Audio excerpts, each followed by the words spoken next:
Hey everybody, Tony G here with music legacy artist Phil Loft. Hey, how are you? It's great having you with us, Phil. It's great to be here. And it's great seeing that you've been busy and doing great stuff with your career. And I'd like to talk about that and talk about anything that could possibly help your career. This video could be used to make social media ads. You could cut it up into 100 different things. So Awesome. let's talk about the good stuff. Like, let's go way back to where you first started and you had your first interest in music. Was there somebody that was responsible for that? How did that all take place? Well, I was always like in chorus, or had an interest of being in chorus because, you know, I'm a physical person, so I like doing things that's active and physical. And of course, I liked athletics and going to gym at a young age and being physical in that sense. But then I saw kids in a chorus choir-like setting, and I thought it was really cool. And I said, I want to do that. So from elementary school, I was doing that, and up through high school, private school, really. So that's what really like got me going into singing and doing something just because it was active. But also, too, going to concerts a lot. My family took me to a lot of shows and concerts, and I saw, artists like the Allman Brothers, Shaka Khan, Patti LaBelle, Seal, Sting, Sade, like pretty much the main greats I would see. Mariah Carey, I saw a lot of concerts at a young age in going into my teens. But the one artist that really struck a chord that ignited the flame was Sade. So when I saw her, I was like, I think 11 years old or 12, and it was at Jones Beach, and it was just like the perfect setting to see her, like by the water, and it was one of her, it's called Lovers Rock Tour. And I didn't know the ins and outs of music and how touring works or rollouts and stuff like that. So I was just enamored and just immersed in her performance and her presentation, which inspired me. And I was like, from then on, I really got into singing. I really was, singing and, just getting into the whole vibe of it. That lit the fuse. It did. It lit the fuse for me to to where I am now. And then it trickled from there into like, Janet Jackson and Michael Jackson, of course, and in that kind of in that order, in a sense. There was a few others, like Aaliyah, who God rest her soul. She was one of the greats for me, and of course Michael Jackson too. For a lot of people. Yeah, for a lot of people, he very influenced a lot of awesome artists today. So those are like the main few I can really think of off the top of my head. And, there's some vocalists, and I call them vocalists only because they can really sing, like the Whitney Houston. Another artist that no one really knows of here, Laura Fabian, who she's really more popular in Europe. Anastasia, more popular in Europe as well. But they have big voices. I just kind of, I have a big web of artists who I take from, and I just pick through and be like, okay, I can kind of take this and make it my own, and just take an aspect of artistry, or whether it's artistry as a whole, performance style, vocal ability, or songwriting. I kind of just put it in a jar and just bottle it up and just put my own spin on it, and it becomes me, really. Yeah. Because no one really knows until they really hear me and like know my influence. Like my main influence, everyone calls me the Mel Sade because she was my first muse of music, really. So I really I enjoy that, and it's flattering when people say that because I did study her, down to a T. But then I had to really, when I began to sing and write my own songs, I had to come into my own as well and really get to know my voice and hone in on my gift as an individual artist, right, as a singer, songwriter, performer, because it's very important to identify yourself and get to know who you are and what makes what works for me as a singer and a songwriter and a performer and a brand, really.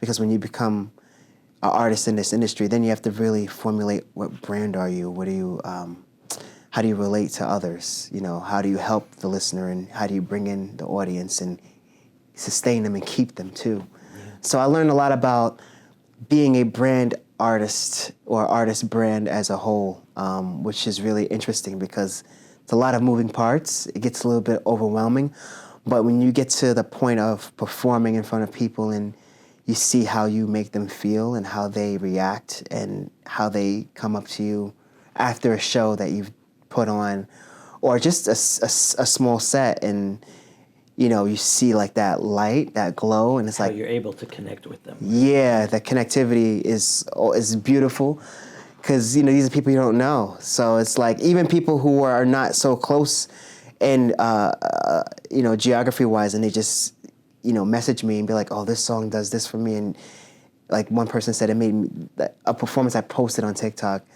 And someone said, you know, I just felt like I had just ascended. And I'm like, that's awesome. Because that's just really my goal as an artist, is to like really make people just lift up and just, you know, kind of fly out to whatever journey or whatever, wherever they want to go.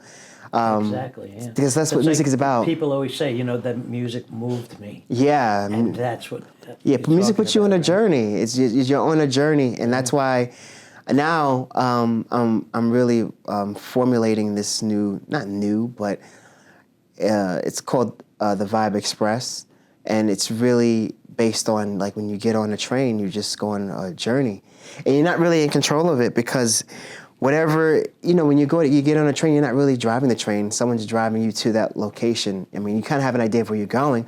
But then, you know, I look at it in my head, it's like, okay, you're going through, you know, the hills, or you're going through towns, or you're going through cities and forests and nature. You know, that's kind of like what music does. It takes you through an enigmatic journey. And that's how I see my music, and that's why I built up or brought up this new brand called the Vibe Express, which is that. So I've been using that and, you know, making. And now, is that part of a new album that you're working on, or? It's not yet. I want to say it's just it's sort of a movement, because you know, I'm a train lover. I love trains, and you know, I say, you know, why not really put something to that? And I always look at videos of like old steam engines, and you know, it's just always been a thing for me to go on YouTube and just watch videos of trains, you know, old steam engines and stuff. And I'm like, oh, I got to show you a video later. Yeah, yeah. When I was in Denmark. Oh, really? Just a few weeks ago. That's awesome. This old train we went on was awesome. I'll show you that. That's awesome. Isn't that fun? See? Yeah. And, you know, I never really saw one in person, and that's like a goal for me. And they have plenty here in the States. But of course, caught one with someone in Europe as well. And that's what really got me to get the idea of Vibe Express. Because every time I perform, everyone says my music is a vibe, or it's a mood, or it's a, you know, all those two words are really used often. And I chose vibe because vibe to me just sounds more, I guess, more of a positive than mood. Mood is like it can go any way. Vibe to me, I wanted to just kind of stay positive, and it's just like when you're vibed out, you're chilled out. Like you just don't want to be bothered, and you're just in your own zone, right? Yeah. So when my music comes on, I think that's what it does to people. They just get zoned in and out of just, you know, whatever. So Vibe Express is kind of like a representation of that, and it just takes you on a journey, and you know, either you come back today or tomorrow or never sometimes, you know, but that's my thing, you know. That's just who Phil Loft is, the Vibe Express. Like, I want to take people on my ride. Very cool. Yeah. Sell tickets. Yeah, pretty much. Vibe Express. Yeah, exactly. Yeah. That's the whole idea. And I actually did a show not too long ago called the Vibe Express Prologue, and I had with me an artist by the name of Danny Dees, and also a duo called The War and Fear. Danny was a guitar player? No, Danny, she does play guitar, but she sings as well. Okay. My guitarist, Carl G., he played guitar throughout the show, different parts of the show, and he also plays drums. And him and I are really close friends, as well as me and Danny, we're really close. And the guys of War and Fear, they're super cool guys, very talented. And I had this show called Vibe Express Prologue, and I included them as into my show, and I headlined, of course. But it was really nice to just have those artists kind of like support and be part of my show. And then when it came time, I had my set, and my set incorporated some train sounds and stuff, and it's really cool. It was a good. I want to say it was a good prototype for me, just to see how the audience would react and how I would feel, and if everything just went like butter. It went really smoothly. So we're going to do a part 2 in October of that. Oh, nice. But this time, Warren Fear is going to headline because they have a space in Deer Park that I'm going to be playing, and we're kind of going to do the same show, but kind of in a reverse way, whereas, they're going to headline because, it's their venue, it's their spot, and it's an awesome spot. Great sound, great lighting and everything, so good. I'll let you know about that, and all right, great. Be sure to plug it in. And also, afterwards, you got to remind me, that train in Denmark, I got the conductor to let me record the whistle really? on the train. That's really cool. It was a really old train. And yeah. Then also, while the train was running, we were riding on the train, I recorded it riding along the track, so maybe please. You could use those sounds. Yeah, that's awesome. That's awesome. That's really fun. I would love to do that. That's on my bucket list to do, to get in the actual, around the, what's it called, the engineers, and have them blow the whistle and then experience the train within the actual engine. Yeah. Super cool. That's dope. Very cool. Yeah. So now, thinking back, what was, tell us one or two of the events that you did that really touched your heart, that are memorable, that will stay with you, That's a good question. I did a walk event. I did a walk event in 19. It was at Jones Beach. It was for the American Foundation for Suicide Prevention, and they asked me to sing at that event. And I went there a year prior, and I saw another artist perform there. I was like, I want to do this. This is really a good event. It's a good purposeful event. Yeah. And oddly enough, it was kind of cloudy and rainy. It wasn't rainy. It was just cloudy. And I was like, I hope it doesn't rain. I hope it doesn't, because it was like at any moment it could have just downpoured. And the weather held up just enough, so I did my song Believe. And the crowd was so locked in. It was a lot of people. I want to say it was my first event that it was for a cause. I want to say, not that I didn't do one before. I did a performance. I was a little younger, and I was still, I want to say, not where I really wanted to be as a creator or artist. But here, I felt like I found my sound. I found Phil Loft, and people could really drink up what I was doing on stage. So to see those people at the AFSP at Jones Beach, and it was amazing. It was a very touching feeling. And then after I performed, it was like a wave of just rain just came down afterwards. Wow. It just came down. It was a downpour.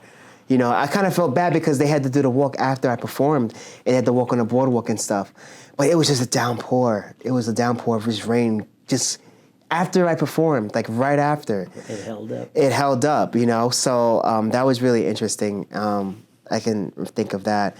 And another event, it was so many events I did. I think that was one of the top ones for me because it was a meaningful event for a cause, and I've always liked to do that because that's a pretty deep cause, Absolutely. And mental health is very important. Yeah. I definitely, I make sure I let people know your mental health is first, no matter what profession it is, just check in and lock into yourself when it comes to mental health.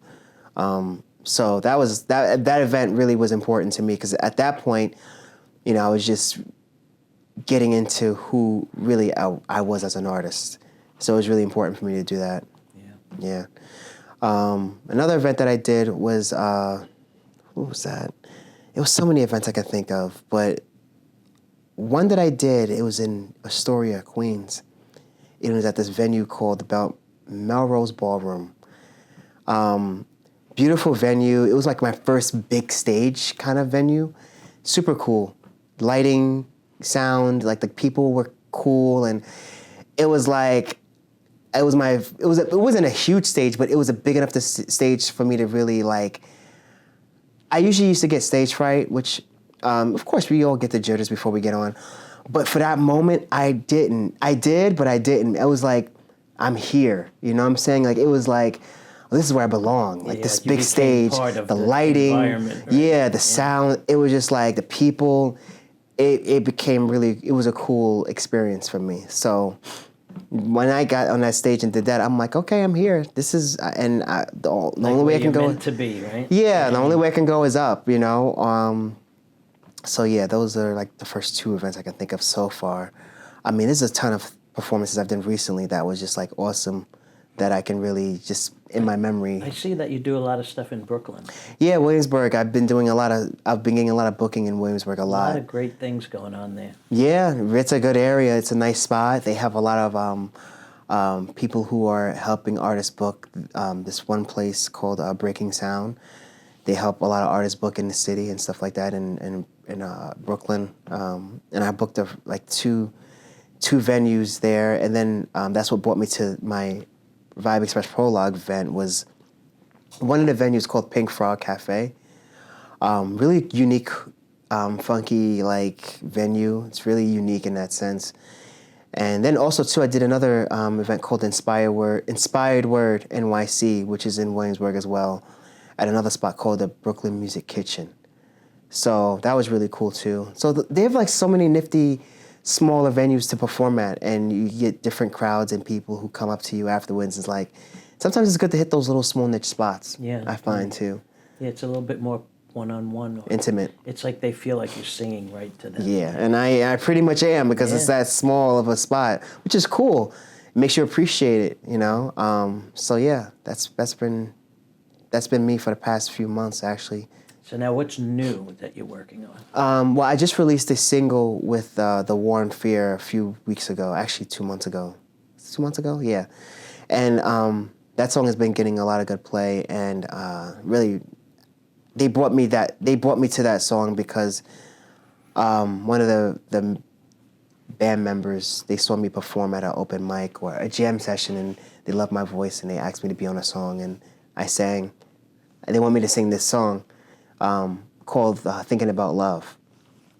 And it was a really cool, funky, like, song. I love the beat, love the vibe, everything. And, you know, I made it my own, and I did my thing, and we made a visual that's out right now. It's really cool, and I love performing it. It's one of my favorites to perform, actually. And I have 3 songs actually, it's going to be due at the end of August. So one of my own called Feeling, and I've been really performing that song, feel like the longest actually. And everyone's been asking, when are you going to release it? When are you going to release it? Well, I'm going to release it at the end of August. That's the goal. And another song, collaboration with Danny D's, called Be With You Alone. That's going to be around the same time, probably in September. And one other song that I worked with this engineer, producer he goes by the name of Ghost Composer. And we have a song, I co-wrote the song with him and also Ryan, his business partner, collaborator, and it's called Sunset Summer Love. It's a nice dancey song, upbeat, you know, vibey, chill. So that's going to be released around August, September as well. So it's like 3 songs I'm really, they're separate singles, but, you know, they're going to be released by the end of summer pretty much. Good. Yeah. And then maybe you'll have a new album by Christmas? I don't know about an album yet. I'm trying to hold off to next year with that, because there's some loose ends that I have to do. it's always a process, but I'm not trying to overthink it because as artists, we like to overthink and it's like, oh, I want to make there's certain things I got to tie down with some songs, even some new songs that I've written recently. So I got to really make sure that everything is just tidy and ready for 26. Good. So I'm taking my time. At the same time, I'm trying to stay on course. And also to staying, performing as much as I can as well. So yeah, it's pretty active. And now where is this all headed? What is your main goal, or are you just taking it one day at a time? One day at a time for now, but my main goal is to perform at bigger shows and tour. And, of course, have my music played in different movies and, like the streaming platforms like Netflix, Hulu, and some TV shows, movies. That would be a goal for me, to have a major score. Because everyone, when they hear my music, they say, I can see this being played in a movie. I'm like, yeah, I can see that too. So hopefully that can happen. That's a goal for sure. And just to share my music with the world and, have as much people hear it and, get that sense of who Phil Loft is as an artist and the vibe express. Yeah. And hopefully they'll just hop on board and never want to get off. Yeah. Yeah. Excellent. That's great. Yeah. So what else should we know about your career? I'm just sustaining a good rhythm right now. It's going at a good pace. I'm not going anywhere. I'm just gonna continue to go up and above and beyond. So you're gonna see me at different places, and if you see me, come up to me. You want to tell us a little bit about where you get your inspiration for your own songs, your originals? Like recently I was at a beach with my friends, like really Danny and Carl. We went to a beach, Long Beach, Monday, and it was like my day off, sort of. It was my day off. And I get inspiration from like being around nature and going to the beach, being by water. I'm a water sign, I'm a Pisces. So any kind of body of water that I'm around, I'm gonna get like inspiration from that. When I take long drives, because I'm a car enthusiast as well. I like to drive, and sometimes I get ideas that I may not get sitting at home because I have to be in motion. I find that. And whenever I'm in motion, I get most of my ideas, and I'm like, it just comes to me. And then I get to get my creative juices flowing. Also, too, life experiences, we live life, we have interactions with people and different things and different angles, and that sparks inspiration as well, whether it's good or bad. Yeah. It's good to vent out and kind of release whatever it is that you want to release and make it into a story and make it artistic and make it palatable for the listener too. Because I find that sometimes if I get, in general, I think artists, sometimes when we get too wordy or too,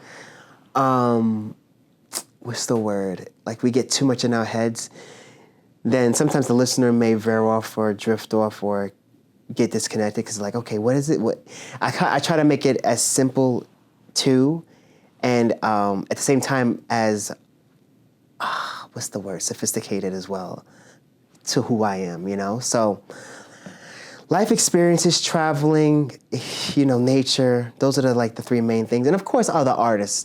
When I hear, certain sounds and I see certain performances, like when I see Doja Cat sometimes, even her style of performance is inspiring for me, because she's just so into it, and that's inspiring for me as a performer as well, because I like to lock into that side of myself. Now, any of these people that inspire you, have you had an opportunity to meet any of them? None of them I have not. I have not met Sade, Janet, Seal, Sting, of course Michael, but he's no longer here with us. I haven't met any of the artists that I've wanted to meet or who've inspired me. But you never know.